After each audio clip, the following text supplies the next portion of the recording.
Halo teman-teman, jumpa lagi di podcast bersama Ikatan Wajib Pajak Indonesia. Kita langsung ada Pak Rinto dan Pak Ri ya, teman-teman sudah paham semua, sudah kenal semua ya, kita langsung aja teman-teman.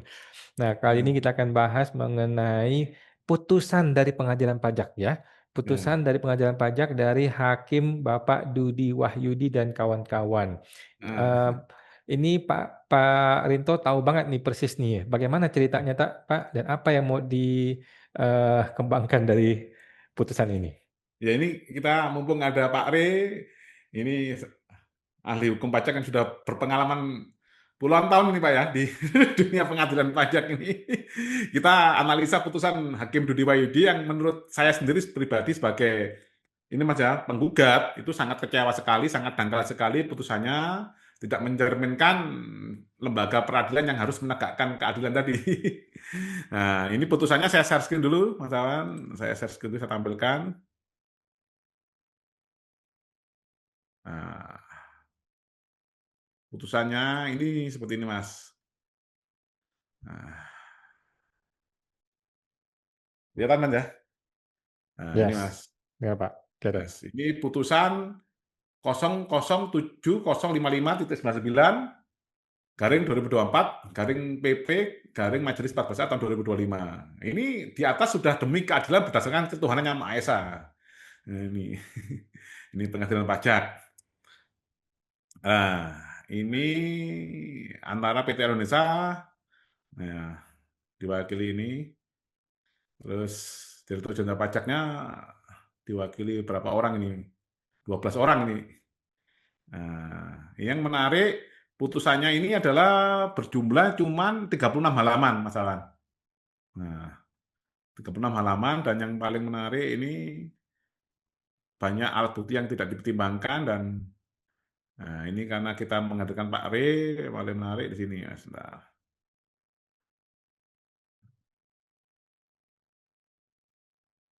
Ini ada pertimbangan hukumnya. Bentar, ini ada ini ya ini Mas. Nah, bahwa pertimbangan hukum tadi Mas cuman sekilas berapa halaman, terus di sini bahwa seluruh pertimbangan-pertimbangan penerimaan pajak di atas sekaligus merupakan tanggapan terhadap pendapat ahli. Ini Pak Re, Mas. Jadi putusannya itu sekaligus tanggapan dari pendapat ahli, gitu loh Mas. Padahal pendapat ahlinya tidak dituangkan secara utuh, itu Mas Awan.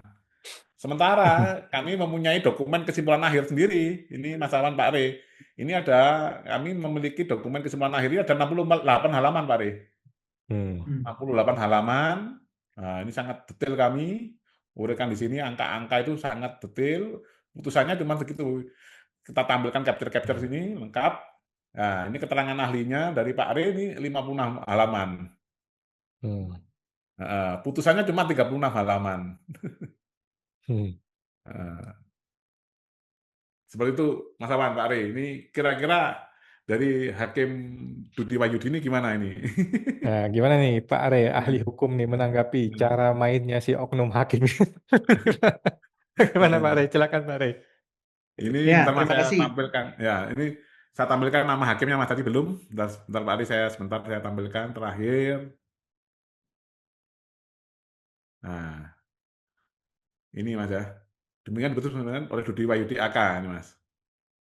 Nah, ini. Dudi Wahyudi Ketua Hakim Ketua Winarsi Untung Setio Margono. Nah,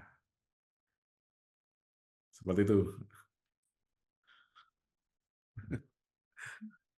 Nah, bagaimana Pak Are? Ya. Silakan Pak Are. Ya, terima kasih Pak Rinto, Pak Awan. Hmm. Kalau kami mencermati tadi putusan yang disampaikan Pak Rinto secara cepat ya dan kilat, Gimana? maka yang menarik pada bagian akhir tadi adalah majelis pemutusnya. Ya, Oke. majelis pemutusnya yang saya cermati eh, hanya satu yang berlatar belakang sarjana hukum. Ya, jadi yang lainnya memang tidak berlatar belakang sarjana hukum. Ya. Kalaupun yang bersangkutan berlatar belakang sarjana hukum, ya tentunya eh, patut diduga bahwa memang sarjana hukumnya itu juga baru diselesaikan Nah, serta setelah kemudian menyelesaikan ini Pak ya. Ya, Ini Pak ya, hanya sarjana, satu aja Pak ya, Winarsi. betul. Ya, setelah menyelesaikan sarjana ilmu yang lain terlebih dahulu mungkin ya. Ya. Tapi intinya dari ketiga hakim dalam majelis tersebut hanya satu orang saja yang mempunyai latar belakang sarjana hukum ya. Sehingga eh, menurut kami pertimbangan hukumnya dangkal hukum ya. Karena kalau hanya satu dari tiga, kalau satu orang yang nggak terlalu hebat dan jago sekali, pertimbangan hukumnya juga tidak akan komprehensif. Kenapa begitu Pak Rinto dan Pak Wan? Membuat pertimbangan hukum itu tidak mudah. Sama seperti membuat keterangan ahli juga nggak mudah. Ya, sama juga ketika kita membuat tulisan, apapun itu, ya, mau jurnal internasional, jurnal nasional, skripsi, tesis, disertasi itu nggak mudah. Ya, jadi menuangkan pertimbangan hukum itu adalah pekerjaan berat, bukan pekerjaan yang kemudian asal-asalan. Sehingga karena itu bukan pekerjaan asal-asalan, nggak bisa juga dilakukan oleh mereka yang cuma sekedar lulus sarjana akuntansi, kemudian tiba-tiba bisa membuat pertimbangan hukum gitu ya.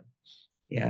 Dan yang kami lihat adalah uh, yang memiliki kompetensi di bidang hukum dalam tanda petik ya, kompetensinya, karena kita tidak tahu juga berapa lama yang bersangkutan telah menyandang gelar itu dan kemudian apa saja karyanya di bidang hukum, tentunya ini menjadi pekerjaan rumah yang sangat berat di majelis itu, gitu ya.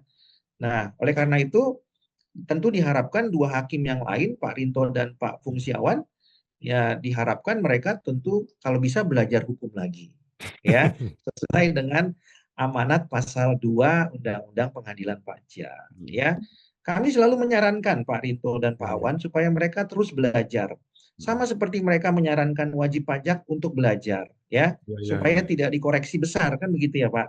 Nah, kalau udah paham kan nggak bisa dikoreksi besar kalau memang tidak ada faktanya. Kalau memang ada faktanya tentu bisa. Nah, jadi sama-sama kita belajar supaya kita mencerdaskan kehidupan bangsa, gitu ya. Jadi tidak terkecuali hakim, ya. Oleh karena itu kembali kami menggaungkan supaya hakim itu minimal semuanya berlatar belakang sarjana hukum. Minimal itu sudah sangat pahit sekali Pak Rinto dan Pak Awan, ya. Tapi kalau bisa Pak Fungsiawan dan Pak Rinto sampaikan kepada mereka, kalau boleh sebelum mereka pensiun, mereka lulus doktor hukum supaya mereka menghargai juga tulisan ahli. Karena kalau misalnya mereka nggak dokter hukum, mereka nggak bisa menghargai juga tulisan ahli. Oke, ya, ya, ya. Ya, nah itu yang disebut oleh Pak Rinto dalam istilah teknis atau teknologi informasi tidak satu frekuensi. Ya, nah bagaimana seorang insinyur Ferrari memahami insinyur misalnya Avanza kan begitu. Agak sulit begitu ya Pak Rinto dan Pak Awan ya. Ya, meskipun mereka sama-sama punya kompetensi teknis, tapi kan memang didesain berbeda-beda ya unitnya. Jadi yang saya mau katakan analoginya kurang lebih sama seperti itu, gitu ya. Untuk bisa memahami, dia harus berada di posisi atau di kursi yang sama, ya, di apa? Di sepatu yang sama. Ya, kalau nggak berada di sepatu yang sama agak susah memahaminya, ya. Jadi kalau boleh tentunya sebelum mereka pensiun mereka boleh disarankan kuliah lagi begitu ya Pak Rinto dan Pak Fungsiawan ya. Mumpung belum pensiun karena kan pensiunnya usia 65 tahun ya menurut Undang-Undang Pengadilan Pajak ya. Nah, itu yang pertama yang saya bisa sampaikan. Yang kedua ya kalau tadi Pak Rinto menampilkan secara cepat ya. Tadi memang ada disebutkan keterangan ahli ya. Tapi nggak jelas keterangan ahlinya bicara apa itu. Ya, apakah ahli yang hadir di sana itu memang cuma duduk saja atau dia memberikan keterangan begitu ya? Keterangannya apa? Saya nggak melihat ada di situ keterangannya. Sementara alat bukti nomor 2 Pak Awan dan Pak Rinto di dalam Undang-Undang Pengadilan Pajak pasal 69 ayat 1 huruf B ya adalah keterangan ahli ya.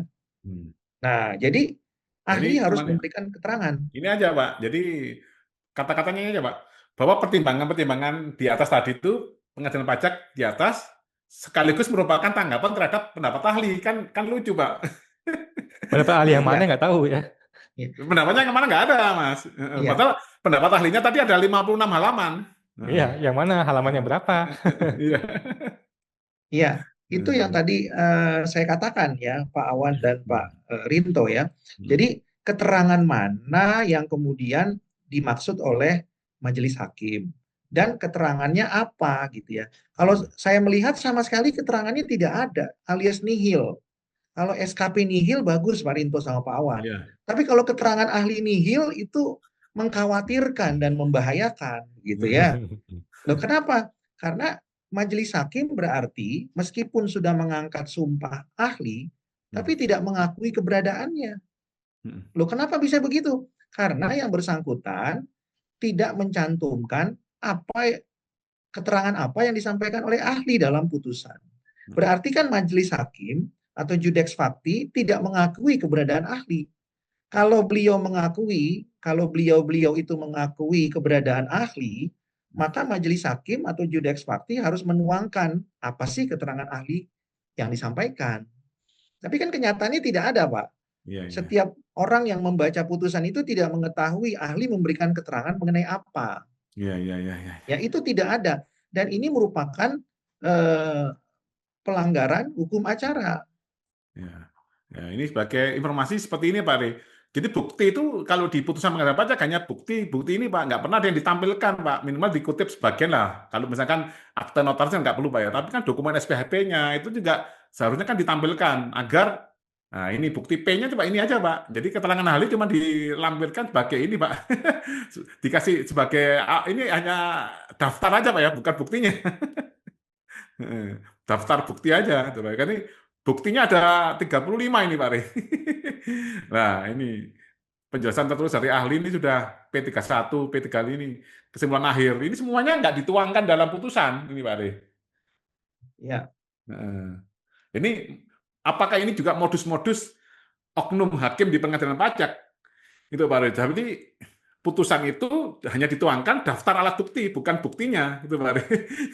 Jadi akhirnya ini banyak yang kontak ke kita, Mas Awan, Pak Ari, ini ke IWPI, ada mahasiswa hukum untuk mau belajar pengadilan pajak ini melalui putusan. Saya bilang nggak bisa kalau kamu hanya baca putusan doang, karena kamu harus melihat gugatannya, melihat tanggapan, melihat bantahan, melihat penjelasan tertulis, kesimpulan akhir, bahkan selama persidangan itu videonya kalau bisa kamu lihat satu-satu, baru nanti akan bisa menilai putusan. Kalau belajar dari putusan, wah ini bisa keliru semua ini mahasiswa hukum ini, Pak.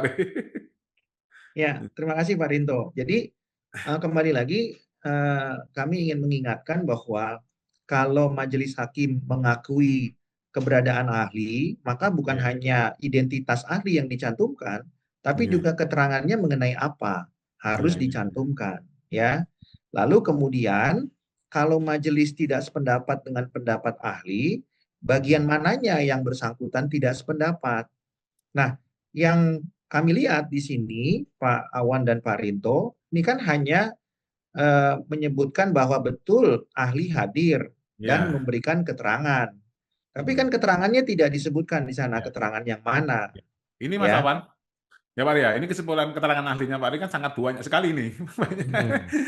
Cuman dikutip gitu doang. Padahal ini kan menjelaskan sesuatu Pak ya, ada kronologinya kan, nggak ujuk-ujuk. Ya, sangat banyak betul Pak sekali. Rinto. Ya, jadi kami melihatnya bahwa majelis hakim ini dalam kepanikan yang luar biasa ya, bahkan sudah sampai kepada fase krisis intelektual.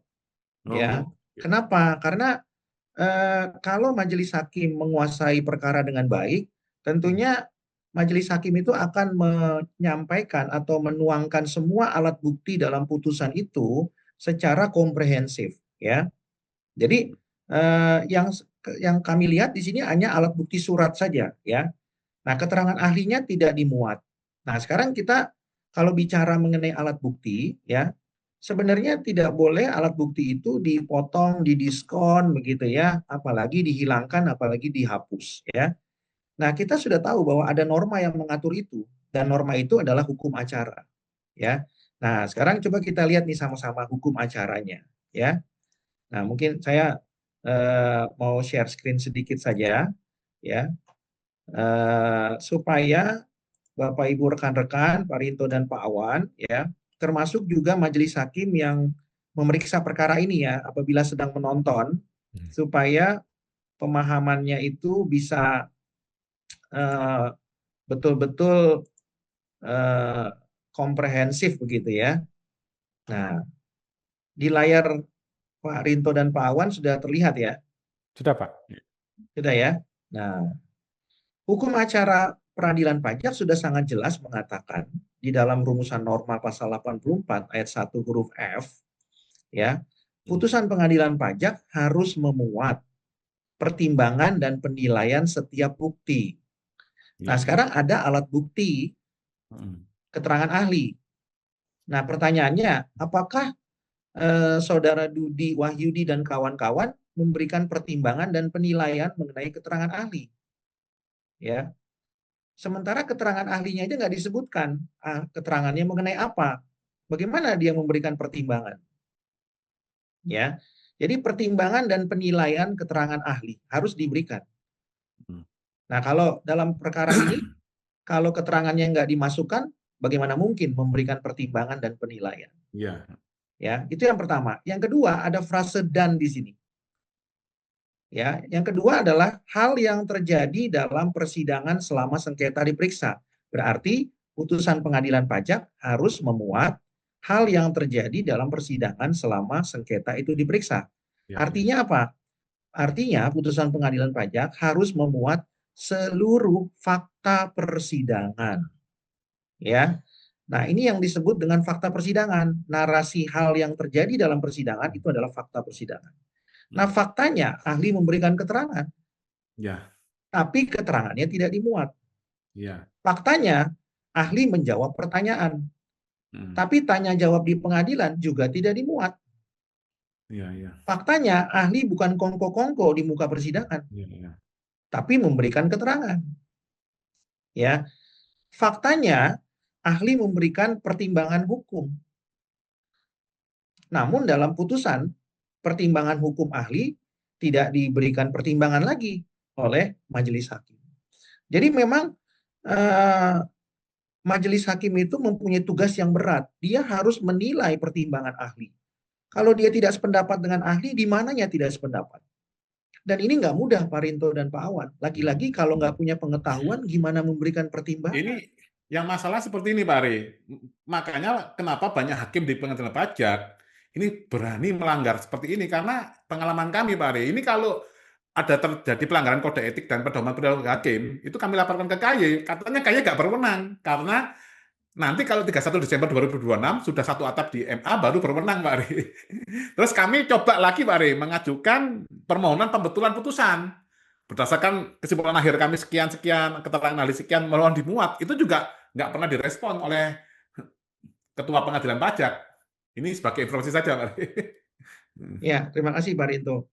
Jadi memang betul ada pendapat yang mengatakan bahwa hakim pengadilan pajak itu kan belum murni merupakan hakim di bawah lembaga yudikatif ya. Jadi kalau dilaporkan ke KY mungkin mereka menganggap bukan kewenangan KY ya. Tapi percayalah Pak Rinto bahwa sudah ada hakim pengadilan pajak yang dihukum oleh KY begitu ya. Wah, ini informasi baru, Pak Ari, karena kami yang melaporkan katanya tidak berwenang. Nah, itu Pak. Kalau KY mengatakan tidak berwenang, ya maka mungkin Pak Rinto dan kawan-kawan yang lain ya harus mengajukan keberatan administratif, Pak. Kita uji lagi nanti di petun apakah betul KY tidak berwenang, ya. Karena kewenangan itu sebenarnya ada pada KY, ya. Waduh, ini KY ini padahal kan pengawas hakim ya. Nanti pengawas hakimnya dilaporkan ke pengadilan. Nah, ya. Kembali lagi Pak Rinto, itulah konsekuensi negara hukum ya Pak Awan ya, bahwa upaya hukum itu seperti makan 3 kali sehari saja ya, untuk bisa membuktikan mana yang benar dan sebaliknya. Nah, jadi kami mau kembali ke laptop bahwa pasal 84 ayat 1 huruf F ini banyak yang belum dilaksanakan di pengadilan ya, khususnya di pengadilan pajak ya. Jadi ada dua esensi yang penting. Satu pertimbangan atau penilaian, ya, bisa juga pertimbangan dan penilaian. Yang kedua fakta persidangan. Hmm. Nah, fakta persidangan yang menarik Pak Rinto dan Pak Awan, Hmm. kalau kemudian misalnya Pak Awan ya berdebat dengan tergugat atau terbanding, itu fakta persidangan, Pak. Ya, ya. Pertanyaannya, Pak Rinto sama Pak Awan pernah nggak membaca putusan di mana para pihak misalnya tanda petik berdebat atau bahkan berdebat dengan majelis hakimnya? Hmm. Dimuat nggak itu dalam putusan? Ya, tidak pernah, Pak Ari. Nah, tapi kan katanya fakta persidangan, Pak. Iya, iya. Kan begitu, Pak. Bahkan Fakta persidangan, seharusnya apa ada ini Pak Ari. Setiap kali persidangan itu panitia itu apa harus membuat semacam risalah atau berita acara persidang tadi Pak Ari. Nah, akhirnya untuk membuat putusan itu kan sudah ada kan tinggal enak itu loh. Tapi kalau harus ngetik ulang, nah itu atau itu tiap persidangan apakah ada aturan yang mewajibkan panitera itu terutama panitera itu seperti itu Pak Ari. ya seharusnya ada, Pak Rinto. Setiap Oke. majelis ya memang harus membuat berita acara sidang ya, dan itu dibantu oleh teknologi audio khususnya ya, dan Ya, lebih ya. baik lagi audio visual ya. Namun yang menjadi persoalan begini, Pak Rito, meskipun mereka punya rekaman audio atau audio visual, persoalannya adalah kalau apa yang terjadi di dalam persidangan itu misalnya eh, merupakan hal-hal yang tidak seharusnya terjadi, apakah mereka tetap mau menuangkannya dalam putusan? Ah, ya, ya, ya. Ya kan? Ada satu kasus dulu di Pengadilan Negeri Jakarta Pusat, ya. Nah, ini kuasanya Ya. berantem dengan hakim, Oh ya, ya, ya. ya kan? Gimana? Sampai kemudian salah satu pihak mengeluarkan gesper atau tali pinggang Ya. sehingga memukul hakimnya. Apakah fakta persidangan itu dimuat? Nah, Oke. kalau kita bicara hukum acara peradilan umum dalam perkara perdata, ya, mungkin tidak ada norma yang seperti ini, dan ini hanya adanya di norma pasal 84 ayat 1 huruf F Undang-Undang Pengadilan Pajak. Ya, harus memuat ya fakta persidangan. Jadi kalau fakta persidangannya itu ternyata Jadi, sangatlah terkesan tidak apa ya, Pak, mungkin tidak disiplin, ya kan, tidak normatif, ya kan. Tapi itulah faktanya, Pak. ya, ya, ya. Kan begitu. Nah, fakta bahwa misalnya nih contoh ya, misalnya Pak Awan tetap bisa beracara tanpa IKH oleh majelis tertentu. Itu fakta, Pak. Ya, ya, Ya. ya. Supaya majelis lain bisa belajar juga Ya. bahwa memang ada kuasa-kuasa yang memang tanda petik diduga dipersulit ya izin prakteknya, tapi tetap oleh pertimbangan majelis tertentu boleh beracara. Itu fakta juga, Pak. Nggak, Nah, maksud saya gini Pak Ari, kan kalau pengadilan pajak kan sudah ada rekamannya nih, tiap ya, kali sidang kan kita Zoom bisa kita rekam. Nah sekarang kan apakah kita sebagai wajib pajak jangan sampai nunggu putusan dulu, itu tiap kali persidangan kita minta fakta persidangan dalam bentuk berita acara itu Pak Ari. Ini untuk menjaga biar kita nggak dizolimi di akhir. Apakah memungkinkan bagi kami wajib pajak untuk sidang ini selesai, sidang pertama. Nah itu kami langsung meminta berita acaranya biar nanti kita nggak dizolimi di akhir. Apakah seperti itu Pak ya. Ari? Terima kasih Pak Rinto. Hmm. Kalau kita mau mengajukan permohonan boleh saja, Pak. Ya, Oke, tapi siap. lagi-lagi ya menurut kami permohonan Bapak pasti ditolak atau tidak dikabulkan. Kan Iya, iya, iya. begitu. Kenapa? Karena memang tingkat transparansinya belum sampai situ, Pak. Oke. Ya, tingkat transparansinya belum sampai situ. Kenapa? Heeh. Karena mereka ingin memastikan bahwa berita acara itu indah untuk dibaca dan manis untuk didengar gitu, Pak. Iya, iya, iya, iya. Ya, Tapi kalau kan nggak kita memenuhi dua unsur sebagai itu wajib ya, pajak nggak masalah gitu Pak Ari, ya. Intinya kan ya, permohonan aja, nggak masalah intinya. ya, begitu Pak. Silakan dicoba boleh, ya. Iya, iya, Tapi iya. apakah diberikan apa tidak kembali ke majelis hakimnya, ya. Nggak, maksudnya ada nggak kewajiban untuk membuat berita acara tadi gitu loh Pak Ari? Kalau itu ada, Pak. Kalau Oke. itu wajib, Kan ya. kalau itu ada kan berarti ini Mas Awan bisa kita sengketa PPID itu Mas. Ya, Heeh. kalau itu wajib, Pak.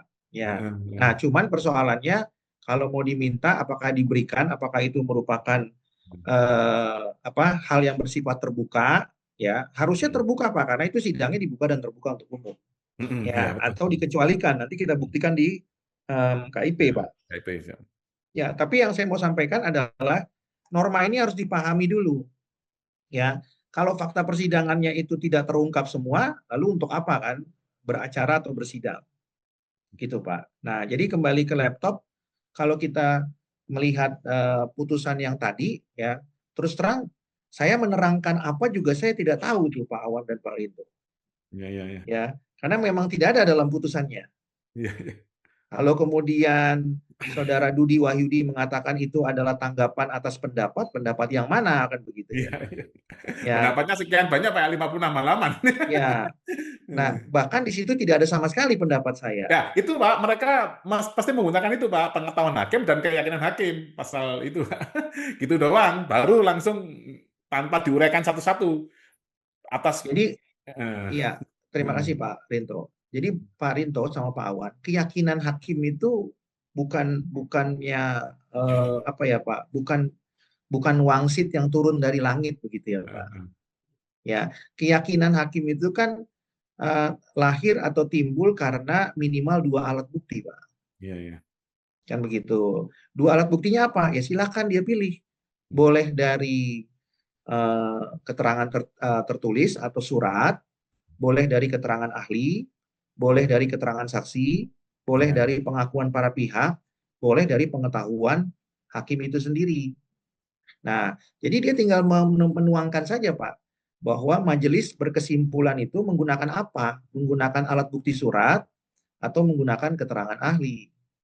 Nah, di sini ya Hakim Dudi Wahyudi dan kawan-kawan ya tidak secara tegas mengatakan bahwa apakah majelis setuju atau tidak setuju dengan pendapat ahli. Kan nggak ada, Pak. Iya, betul Pak. Ah. Sementara itu yang saya tunggu. Iya, iya, Kalau iya. kalau dia tidak setuju, berarti kan saya harus kuliah lagi, Pak. Iya, betul. Iya, iya. Ya kan begitu. Saya harus belajar lagi. Tapi Mm, saya pengen tahu dia nggak setujunya di mana. Kan begitu. Tapi kalau dia mengatakan itu pendapat kami terhadap tanggapan kami terhadap pendapat ahli, kan tidak jelas tanggapannya apa, pendapatnya yang mana. mm. Ya, sehingga pertimbangan hukumnya tadi yang Pak Rinto sebutkan itu dangkal, memang bisa dikatakan demikian, ya, karena tidak jelas ya pertimbangan hukumnya, apalagi ini cuma 36 halaman, Iya, ya, ya ini mungkin ya belum lulus juga sarjana hukum mungkin bisa gitu ya membuat iya, iya. pertimbangan hukum yang seperti ini gitu ya, sangatlah sangatlah apa ya dangkal, memang sangatlah sederhana begitu Jadi ya. sidang yang sekian lama, panjang, gitu ada Ya, perdebatan dan lain-lain, nah, munculnya cuma 36 halaman. ya. Jadi eh, saya melihatnya ada alat bukti yang kemudian tidak dimuat, padahal frasenya harus memuat. Oh, Yang hampir kedua, semua. Ini Pak Re, hampir semua alat bukti tidak dimuat, Pak Re. nah, Heeh. kalau tidak dimuat alat bukti keterangan ahli maupun surat, maka Pak Rinto Hmm. mewakili PT Arion ya Hmm. bisa mengajukan permohonan Ya. permohonan pembetulan putusan berdasarkan Sudah, pasal sudah kami 66 ayat lakukan, Pak. Ini 1. tidak ada jawaban juga dari ketua pengadilan, dihiraukan aja kayak tidak ada apa-apa itu, loh, Pak. Hmm. Nah, kalau memang dihiraukan, Bapak bisa ajukan lagi kepada PPID, Pak. Dia kan harus Oke. menjawab. Siap, ya. Ya, karena pengalaman juga, Pak, kami mengajukan PPID baru pertama kali langsung dilaksanakan sidang pembetulan, Pak. Oke, ya. Gitu ya. Jadi memang silakan dicoba. Ya, Lagi-lagi, ya. Pak, memang ya upaya hukum itu kan seperti makan 3 kali sehari, Pak. Ya, Kalau ya. belum kenyang di pagi hari, ya dicoba di Ya. siang hari begitu, Ya, Pak. karena hidupnya di Konoha, Pak. Nanti kalau di Indonesia kan tidak seperti ini, Pak. Jadi kalau di Konoha kan keadilan harus dicari. Kalau di Indonesia kan Iya, keadilannya sudah ada, tinggal ditegakkan. iya. Nah, jadi kembali ke putusan yang tadi, tentu sangat disayangkan ya Pak ya. Tentu selain alat buktinya, tulisan juga tidak dimuat semua, juga alat bukti keterangan ahli tidak dimuat ya.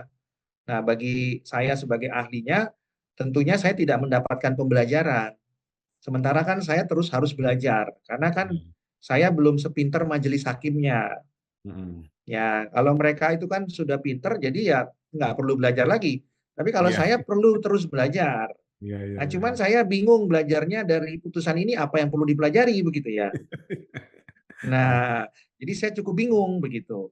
Nah, oleh karena itu kalau boleh setelah nanti ada pembetulan putusan, ya, mungkin kita bisa sama-sama mengevaluasi kembali setelah seluruh alat buktinya dicantumkan atau dimuat, gitu ya.